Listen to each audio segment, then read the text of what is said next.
Bronchitis ബാധയെ തുടർന്ന് ആശുപത്രിയിൽ കഴിയുന്ന ഫ്രാൻസിസ് മാർപ്പാപ്പയുടെ ആരോഗ്യനിലയിൽ നേരിയ പുരോഗതിയുണ്ടെന്ന് വത്തിക്കാൻ പറയുന്നു. ശ്വാസകോശ അണുബാധ കുറഞ്ഞെന്ന് വത്തിക്കാൻ അഭിപ്രായം. ഇറ്റാലിയൻ പ്രധാനമന്ത്രി ജോർജിയ മെലോണി പോപ്പിനെ സന്ദർശിച്ചുവെന്ന വാർത്തയും വത്തിക്കാനിൽ നിന്ന് വരുന്നു. ഇപ്പോൾ കൂടുതൽ വിശദാംശങ്ങളുമായി ഇന്റർനാഷണൽ ന്യൂസ് ഡെസ്കിൽ നിന്ന് മെറിൻ മേരി ചാക്കോ തത്സമയം ഈ മോർണിംഗ് ഷോയിൽ വരുന്നു. Merin, good morning. പറയൂ, വത്തിക്കാനിൽ നിന്ന് എന്തൊക്കെ ആശ്വാസകരമായ വാർത്തകളാണ് ലോക ജനസമൂഹത്തെ തേടിയെത്തുന്നത്? Good morning SKN. വത്തിക്കാനിൽ നിന്ന് ആശ്വാസകരമായ ഒരു വാർത്ത തന്നെയാണ് ഇപ്പോൾ വരുന്നത്.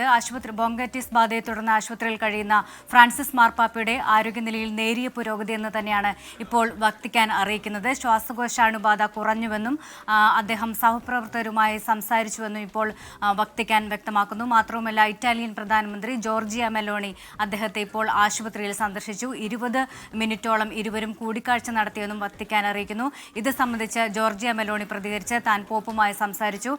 അദ്ദേഹം വളരെ സന്തോഷവാനായിരിക്കുന്നു. അദ്ദേഹം തന്നോട് തമാശ പറഞ്ഞു, സംസാരിച്ചു എന്ന് തന്നെയാണ് ജോർജിയ മെലോണി ഇപ്പോൾ പറഞ്ഞിരിക്കുന്നത്. കഴിഞ്ഞ വെള്ളിയാഴ്ചയാണ് ശ്വാസകോശ അണുബാധയെ തുടർന്ന് ഫ്രാൻസിസ് മാർപ്പാപ്പയെ ആശുപത്രിയിൽ പ്രവേശിപ്പിച്ചത്. ഇപ്പോൾ അദ്ദേഹം ഒരാഴ്ചയെ ആശുപത്രിയിൽ തുടരുകയാണ്. ഇരു ശ്വാസകോശങ്ങളെ ബാധിക്കുന്ന ബൈലാറ്ററൽ ന്യൂമോണിയ തന്നെയാണ് കഴിഞ്ഞ ദിവസം അദ്ദേഹത്തിന് നടത്തിയ CT സ്കാനിൽ സ്ഥിരീകരിച്ചത്. ഇതേ തുടർന്ന് ദീർഘകാലം അല്ലെങ്കിൽ കുറച്ച് ദിവസങ്ങൾ കൂടി അദ്ദേഹത്തിന് ആശുപത്രിയിൽ കഴിയേണ്ടി വരും. അദ്ദേഹത്തിൻ്റെ ഔദ്യോഗിക പരിപാടികളെല്ലാം തന്നെ റദ്ദാക്കിയിട്ടുണ്ട്. മാത്രവുമല്ല, വരുന്ന ഞായറാഴ്ച നടത്തുന്ന കുർബാന, സെന്റ് പീറ്റേഴ്സ് ബസലിക്കയിൽ നടക്കുന്ന കുർബാനയിൽ ഫ്രാൻസിസ് മാർപ്പാപ്പ പങ്കെടുക്കില്ലെന്നും ഇപ്പോൾ വത്തിക്കാൻ അറിയിക്കുന്നുണ്ട്.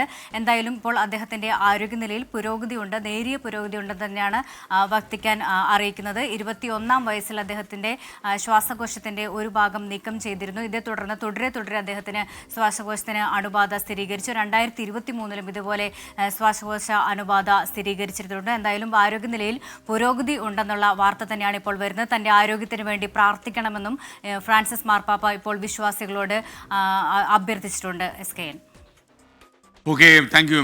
മെറിൻ മേരി ചാക്കോയാണ് ന്യൂസ് ഡെസ്കിൽ നമുക്കൊപ്പം ചേർന്നത്.